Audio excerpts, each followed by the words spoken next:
السلام علیکم ورحمۃ اللہ۔ پیارے بھائی طلحہ بن زبیر ہے، سوال آپ کا جدہ سے کہ پاکستان کے اندر قادیانیوں، مرزائیوں، مرتدوں کو اقلیتوں میں شمار کیا گیا ہے، تو کیا ایسا کرنا درست ہے؟ پہلی بات تو یہ ہے کہ میرے سامنے فی الوقت کوئی ایسی مستند کنفرم خبر نہیں ہے۔ جس طرح آپ نے میڈیا پر دیکھا، میں نے بھی میڈیا پر دیکھا کہ قادیانیوں کو جو ہے وہ اقلیتوں کے اندر شمار کیا گیا، اور کیا یہ پہلے اقلیتوں کے اندر شمار نہیں تھے اور اب ہو رہا ہے وغیرہ۔ بات دراصل یہ ہے کہ اقلیت میں تو ہم اس کو شمار کریں گے جو اپنے آپ کو کافر یا غیر مسلم مانتا ہے، جو اپنے آپ کو کہتا ہے میں مسلمان نہیں ہوں، میں مسلم نہیں ہوں، میں غیر مسلم ہوں۔ تو جس طرح کہ ہمارے ملک پاکستان میں ہندو بھی ہے، ہمارے ملک کے اندر پاکستان میں یہودی لوگ بھی موجود ہیں، ہمارے ملک پاکستان کے اندر سکھ حضرات بھی موجود ہیں، ہاں جی، سکھ، ہندو اور یہودی ہیں اور عیسائی اور بھی اس طرح بہت سارے کافر غیر مسلم موجود ہوں گے۔ تو ہندو ہے، یہودی ہے، سکھ ہے، ہاں جی، عیسائی ہے، یہ تمام لوگ مسلم ہونے کا دعویٰ نہیں رکھتے، یہ سارے مانتے ہیں کہ ہم غیر مسلم ہیں، تو اس لیے ان کا شمار اقلیتوں کے اندر ہے۔ اور باقاعدہ اس ملک کے خداداد میں، ملک پاکستان کے اندر اقلیتوں کو حقوق بھی حاصل ہیں، ہندوؤں کو، یہودیوں کو، عیسائیوں کو، سکھوں کو پوری طرح حقوق حاصل ہیں۔ کیوں؟ کہ وہ اپنے آپ کو مانتے ہیں کہ ہم غیر مسلم ہیں۔ جبکہ اس قادیانی اور مرزائی کا کیا کہنا ہے پتہ ہے؟ سننے والوں سنو، قادیانی مرزائی کہتا ہے میں مسلم ہوں، اور جو مسلم ہے اسے کافر کہتا ہے۔ یہاں الٹی گنگا ہے نا۔ ہندو تو پاکستان میں اپنے آپ کو یہ مانتا ہے کہ میں غیر مسلم ہوں، میں مسلم نہیں ہوں، اور قادیانی جسے آئین پاکستان نے متفقہ طور پر مرتد کافر قرار دیا، وہ اپنے آپ کو کہتا ہے قادیانی اور مرزائی کہ میں مسلم ہوں، اور جو مسلم ہے انہیں وہ کافر بولتے ہیں، جو مسلم ہے انہیں وہ کافر بولتے ہیں۔ تو یہاں تو معاملہ الٹا ہی ہے، پھر تو ہم اقلیت میں ہوں گے اور قادیانی اکثریت کے اندر ہوں گے۔ اس لیے قادیانیوں کو اقلیت کے اندر شمار نہیں کیا جا سکتا۔ کیوں؟ کہ وہ اپنے آپ کو غیر مسلم مانے تو تب۔ قادیانی اگر اپنے آپ کو غیر مسلم مانے، جیسے ہندو خیر یہ ہندو سے زیادہ بدتر ہے، قادیانی ہندو سے بہت زیادہ بدتر ہے، یہاں تک کہ یہودی سے، عیسائی سے، سکھ سے بھی بدتر ہے۔ ہمیں اسلام اجازت نہیں دیتا، سن لو ہندوؤں، سکھوں، عیسائیوں، یہودیوں، کہ ہم پاکستان میں موجود سکھوں کو قتل کر دیں۔ خیر اسلام یہ بھی اجازت نہیں دیتا کہ ہم ہندوستان میں موجود سکھوں یا ہندوؤں کو قتل کریں۔ یاد رکھ لیں، یہ اور بات ہے کہ ہندو ہم پہ دہشت گردی کرتا ہے، سکھ نے ہم پہ دہشت گردی کی، اسلام ہمیں اجازت نہیں دیتا کہ ہم سکھ کا قتل کریں، ہندو کا قتل کریں۔ اور پھر ہمارے ملک پاکستان میں تو یہ تو انڈیا میں اجازت نہیں ہے۔ بریکٹ میں یاد رکھیں، جو مسلمان سے لڑے گا اس کی ہم ضرور توند توڑیں گے، اس کی گردن توڑیں گے، جیسے ٹرمپ ہے، مودی ہے۔ میری بات سے کوئی یہ نہ سمجھے کہ ٹرمپ کو اور نریندر مودی کو کوئی ریلیف مل رہا ہے، ان کو تو ہم ٹھوک بجا کے ماریں گے۔ فَاضْرِبُوا فَوْقَ الْأَعْنَاقِ وَاضْرِبُوا مِنْهُمْ كُلَّ بَنَانٍ وَاقْتُلُوهُمْ حَيْثُ ثَقِفْتُمُوهُمْ وغیر ذالک۔ لیکن اسلام یہ کہتا ہے کہ مرتد مدینے میں ہو، مرتد مکہ میں ہو، مرتد پاکستان میں ہو۔ مرتد سے مراد کیا ہے؟ مرزائی، قادیانی، مرزے غلام قادیانی، لانتی، ملعون، خبیث، مردود کو ماننے والے۔ کیا ماننے والے؟ نبی ماننے والے، مسیح موعود ماننے والے، ہیں جی، ذلی بروزی نبی ماننے والے۔ اسلام کہتا ہے من بدل دینہ فاقتلوہ، مرتد کو قتل کر دیا جائے۔ تو اسلام پر اگر عمل ہو، اور پاکستان اگر مدینے کی ریاست ہو، ابھی نہیں ہے ویسے، ٹھیک ہے، پاکستان ہرگز مدینے کی ریاست نہیں ہے، لیکن ہم امید رکھتے ہیں کہ کل کلاں کو اللہ کرے کہ پاکستان مدینے کی ریاست بن جاتا ہے تو مدینے کی ریاست میں پاکستان کے گلی گلی کونے کونے میں موجود پہلے تو تمام قادیانیوں مرزائیوں کی گردنیں آپ اتار دیں اور پھر بریکٹ لگائیں۔ یہ کام سرکار کا، عدلیہ کا، حکومت کا ہے، عوام کا نہیں ہے۔ تو پہلے تو پاکستان کے گلی کونوں میں جی چوک چراہوں میں موجود تمام قادیانیوں مرزائیوں کو قتل کر دیا جائے۔ کیا مطلب؟ تلوار لے کر ان کا جو سر ہے نا وہ ان کے تن سے جدا کر دے۔ پھر اس کے بعد اجازت ہے عمران احمد خان نیازی کو یا اس کی حکومت کے کسی کرندے کو یا شیطان اور ابلیس کے کسی چیلے کو کہ وہ قادیانیوں کو اقلیت میں شمار کرے۔ کب؟ جب پورے پاکستان سے قادیانیوں کو نیست و نابود کر دیا جائے، صفحہ ہستی سے مٹا دیا جائے، سب کی گردنیں کاٹ دی جائیں۔ اب آگے بھی ایک مسئلہ ہے، وہ بھی سن لیں۔ ان کو دفن تو ہم کر نہیں سکتے، زمین پلید ہو جائے گی، دریا میں بھی نہیں ڈال سکتے، پانی پلید ہو جائے گا، کیا کریں گے؟ یہ بھی بڑی الجھن والی بات ہے۔ قادیانیوں کو ہم نے مارنا ہے جی، چھوڑنا نہیں ہے، لیکن اب دفن کریں گے تو زمین پلید ہوگی ہیں جی، اور اگر دریا میں ڈالیں گے تو پانی پلید ہو جائے گا۔ چلو یہ بعد میں سوچیں گے، فی الحال اس کو چھوڑ دیتے ہیں، ٹھیک ہے۔ اس کے بعد معاملہ آپ نے دیکھنا ہے کہ ان کو اقلیت میں شمار کرنا ہے یا اکثریت میں۔ وہ تو مسلم ہونے کا دعویٰ کرتے ہیں، وہ اپنے آپ کو مسلم کمیونٹی کے دعویٰ دار ہیں، اس لیے وہ ہرگز اقلیت نہیں ہے، وہ مرتد ہیں، وہ بے ایمان ہیں جی، وہ یہودی سے، عیسائی سے، ہندو سے، سکھ سے ان لمیٹڈ درجہ بدتر ہیں، ذلیل ہیں، گھٹیا ہیں، نکارا ہیں۔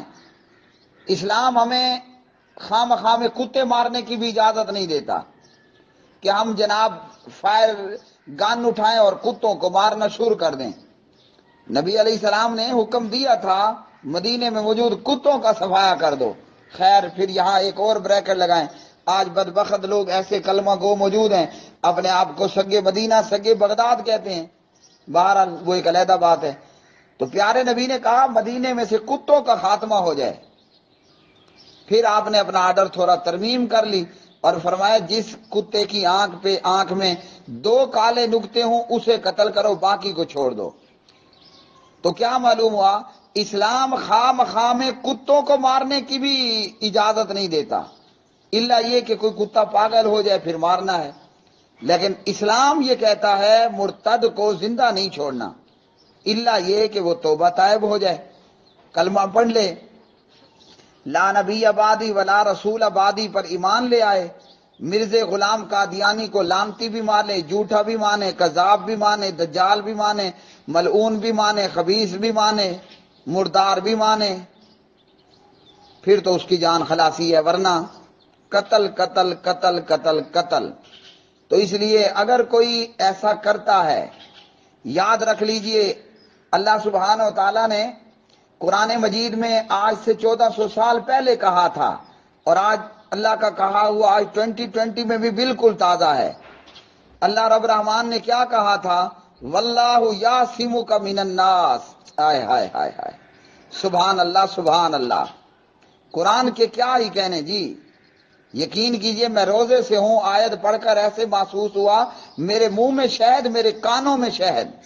واللہ یعصمک من الناس، اللہ کا 14 صدیاں پہلے اعلان ہے محمد الرسول اللہ صلی اللہ علیہ وسلم کو، اللہ ہی آپ کو لوگوں سے بچائے گا۔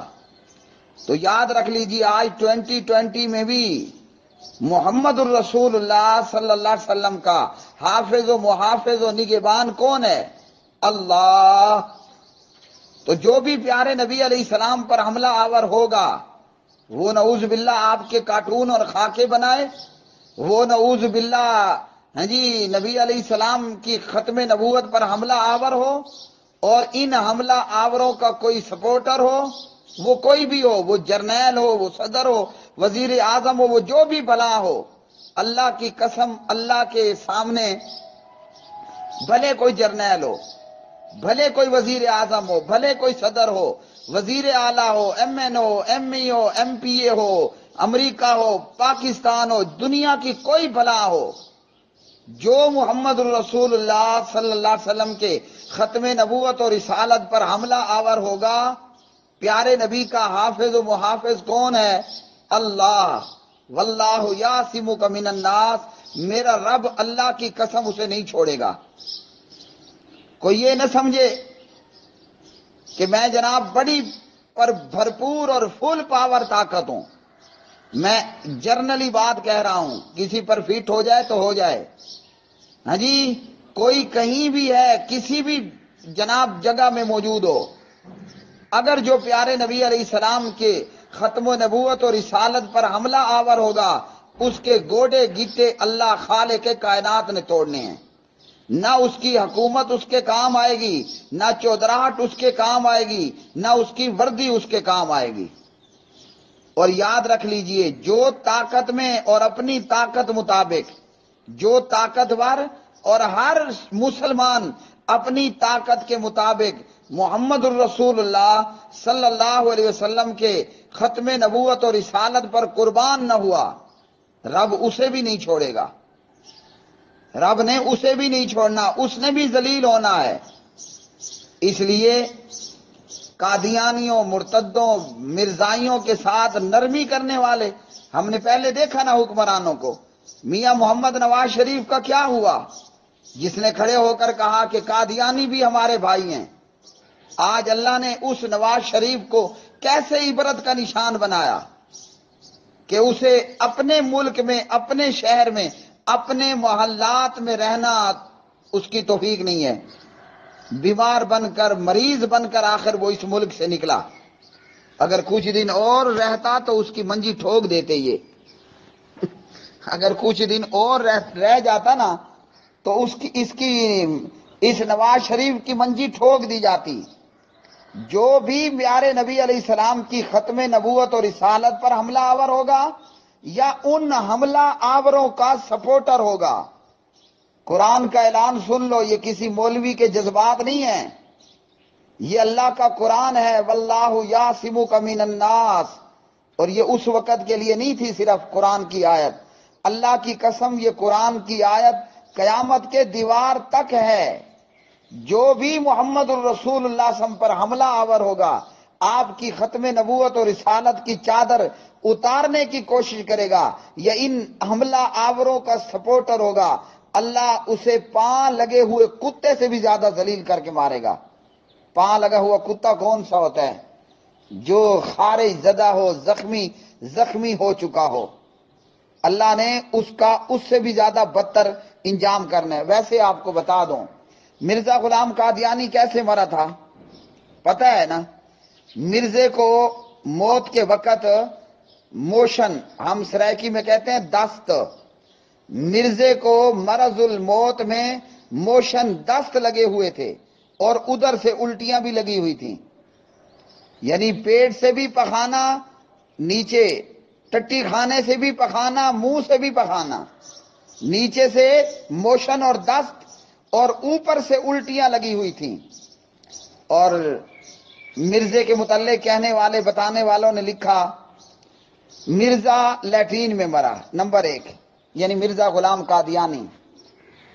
دوسری بات یہ ہے کہ مرزے کو اتنے زیادہ موشن تھے کہ مرزے کی چارپائی کے ساتھ ہی پخانا یا پیشاب کے لیے کوئی ڈبہ رکھ دیا گیا، ادھر پخانا پیشاب کرتا ڈبے میں، پھر چارپائی پہ آ جاتا، پھر ڈبے پہ، پھر چارپائی، پھر ڈبہ، پھر چارپائی، یوں کرتے کرتے مرزا آخر کار مر گیا۔ تو مرزے غلام قادیانی دجال کا یہ حال ہوگا۔ سن لو، جو مرزے غلام قادیانی کے فالور ہیں ان کا اس سے بھی زیادہ بدتر انجام ہوگا، اور جو مرزے غلام قادیانی کے ماننے والے مرتدوں کا آلہ کار بنے گا، سپورٹر بنے گا، ان کا بھی اس سے بدترین انجام ہوگا۔ کیوں؟ آخر کیوں؟ واللہ یعصمک من الناس۔